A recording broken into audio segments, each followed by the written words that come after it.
Well, as I said at the start, it was a great day for training. Generally is. Anytime the track's good and we train this many horses, there's going to be a bunch that go good, but I really had a tough time finding ones that went bad. And a couple, one trotter made a break, but he ran up on the back of me in the last turn. Really, everybody was very, very good today, but there has to be 10 that stood out. And it was tough today. I had another over 20 again. I was looking at, I can tell you who didn't make the top 10 list. No Free Lunch was great. Finished up right beside me in the set that I won. Beef and Cheddar was fantastic. I drove Beef and Cheddar and had everything on cruise control and was just buggy riding him, and Eternity Road came flying on the end of it. And he went right by me by about a half a length, and I come back on, but it was too late. James had me measured. Get up and beat me with Eternity Road. Beef and Cheddar was fantastic. Rose Run Why Not was a hard fought second today. She didn't make the top 10 list. 110. Blue Monk was a hard fought second also. Finished great today. One of the horses on here that beat him, the trotter that beat him, is on the list, but he didn't make the list. Mama Knows Best. This is unfair. Mama Knows Best won her set, and I didn't put her on the top 10. There was a horse in here that finished second also, but he was very, very good today. Whatever. Mama Knows Best didn't make the set, and Momo was second to me in another set, and she didn't make the top 10. So you get 6 horses that either won or first or second in all their sets and didn't make the top 10. Worth mentioning, but didn't make the top 10. I will give you my top 10. Now, there are some changes on here. 2 horses made this list that have never been on the list before, ever. And the horse that came in at number 10 could be much, much, much higher. Only, really, he's been obscure. He's been lost in obscurity since we broke him, right? Nobody really ever talked about him. Never really said much about him. Nobody was ever shocked or had flattering things to say about him. I had never gone with him other than the first time we ever went with him. I went with him on Wednesday, and I said, what are you guys talking about? This horse is fine. He's great. Oh, he's running in. He gets on a line. I said, I don't know what the hell you're talking about. He's not on any line right now. I went with him again today. Even better. Straight as a string. Beat up on the set he was in with. He beat up on them at will and looked fantastic. His name is Desperado. Desperado. First time on the list, and he earned it. He looked powerful today. And I know James and I have watched him, and I went with him because I had to. I'm like, Jesus, I didn't put him in the sale, and he gets running in and he makes breaks. I mean, is this horse any good? He's really nice. I went with him today. I was very, very impressed with Desperado. Won his set very, very easily. Now, there's no big deal with the times. We didn't go as fast today. We went 1.5 miles at around 240 speed. So the last half was around 240. First half was probably slower than that, 30, 25 or 30. An easy day, lots of movement today, and I wanted that. When we have these days where we go slower with them, I want everybody moving all the time. And just a very, very good day of training. Desperado comes in at number 10. And earns it. He was very good. Probably has license to be ranked higher. There's one horse that's up a little higher that he was every bit as good as. But nevertheless, number 10 is Desperado. Number 9, first time on the list also, Cyrus Blue Chip. Cyrus Blue Chip, I'll be completely upfront with everybody, doesn't appear to be the soundest horse. His knees bother him a little bit, a lot like Arctic Force did last year. Same daddy, same build. Cyrus is a little smaller than Arctic Force was, but you can tell he's got class. He can really pace. And to be honest, I don't know whether he won the last set or I did. I think he might have beat me. I was just playing games and just sitting with a horse that's in the set list later on. But Cyrus Blue Chip was good, deserved to be on the list today. And I think as long as we manage him, he'll be fine come qualifying time in June. Number 8, Roy Hill back on the list. I went with Roy Hill today, and Roy got a little bit of a wake-up call.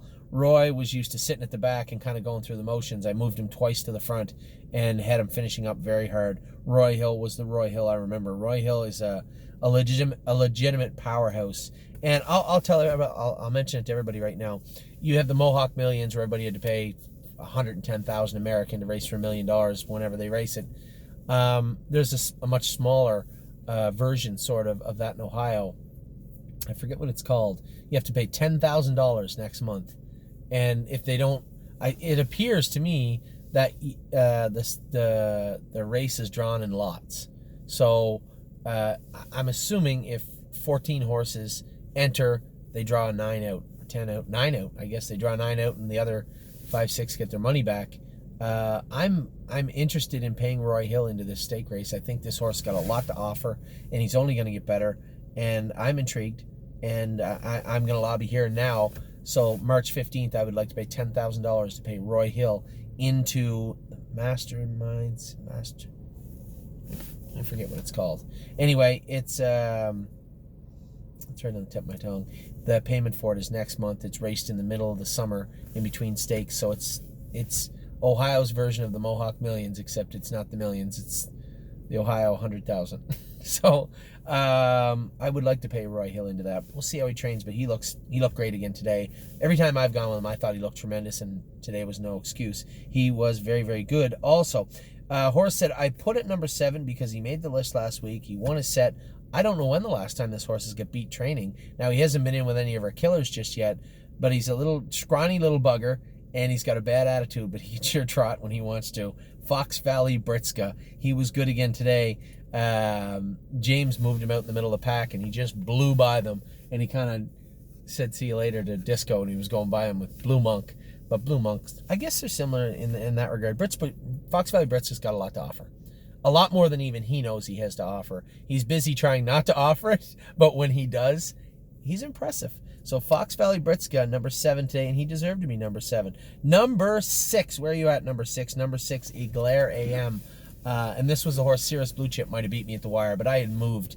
We had made a shoeing change. Coincidentally, the exact same shoeing change we made to White Tiger 3 weeks ago is the one we made to Eclair AM for the exact same reasons. She was just chewing at herself behind.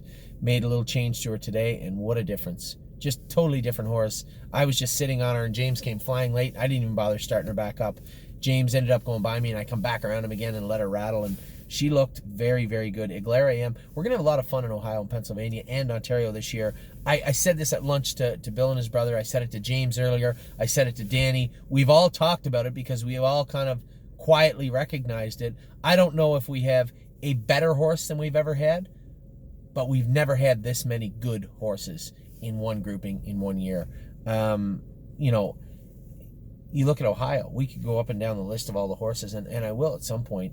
Ohio, we have 14 or 15 legitimately decent looking horses, and never had pacers that look great. The first year we had Redwood again, who looked like he could do, and him and McKinnon kind of did the first little bit, and then they just fizzled out and they were never heard from again. But small horses or just mediocre horses, you look like horses like Desperado. Okay, 1 week out of the year he looked great. Let's see how he continues from today. I suspect he'll do just fine training down from here till qualifying day. But you got Roy Hill, who's a nice horse. Well and Down is a nice filly. The gray filly was very, very good again today. Gray is the new red. She looked fantastic. We're going to have a lot of fun in Ohio. And Pennsylvania is no joke either.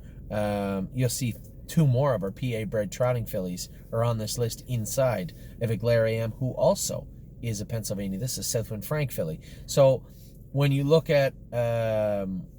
I just recognized that one of War We Welcome didn't make the list this week. She finished 3rd, but we were smoking on the end of it. So she couldn't have made up any ground, but Mario said she was great again. Nevertheless, what I'm trying to get at is that we have a lot of deep-looking horses this year. So either all the divisions of all the jurisdictions just got tougher, which last year I told you I thought they did. It doesn't feel the same. It just feels like these are better horses. So, number 6, Eclair AM. Number 5, our Ontario bred on here, Tipsy and Dixie.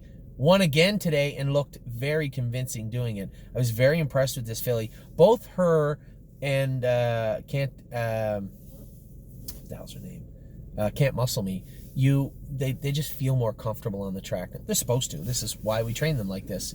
But they just feel so comfortable on the track now. And Tipsy and Dixie was ultra impressive today, training at the farm. Number 4, Won My Heart. Hanover found her way back onto the set. Put an open bridle on her today for the first time in her life, training with an open bridle.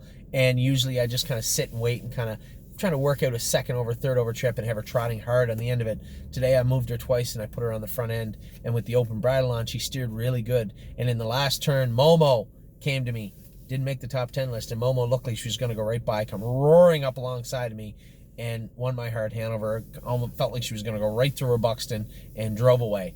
drove away from everybody and looked very, very good today. Won my heart. Hanover was ultra impressive. Number 3, a horse last week was her first time ever making the list. Trust me when I tell you, this filly looks like a powerhouse for a horse that really we weren't in a rush with. And you know who I'm talking about. She was making breaks. We really didn't care. Weren't in a hurry. She didn't have to race till next fall.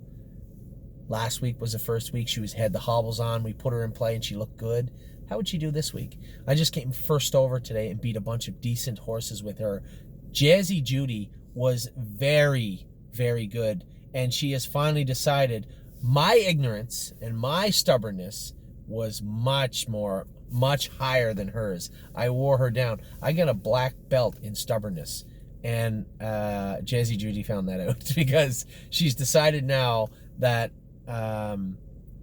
it's not that hard to be a really nice horse. And Jazzy Judy walked out of the barn today, which she hasn't always done. Went on the track, jogged around. I came first over. She just kind of grind up alongside the leader. We turned for home, and I cut her loose. And man, oh man, did she eviscerate them. Jazzy Judy looks like a legit trotter, and I couldn't be happier for this filly. I'm really happy for us because she's one of 29 eligible in Delaware.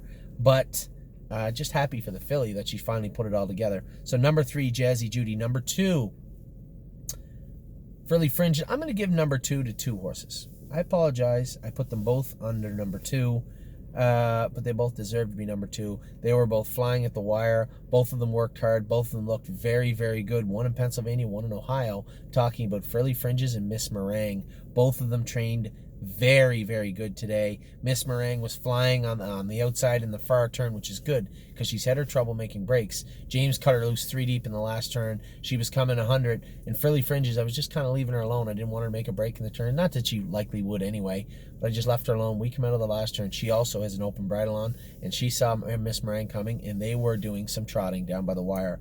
And Frilly Fringes and Miss Meringue both deserve to be in the number 2 slot.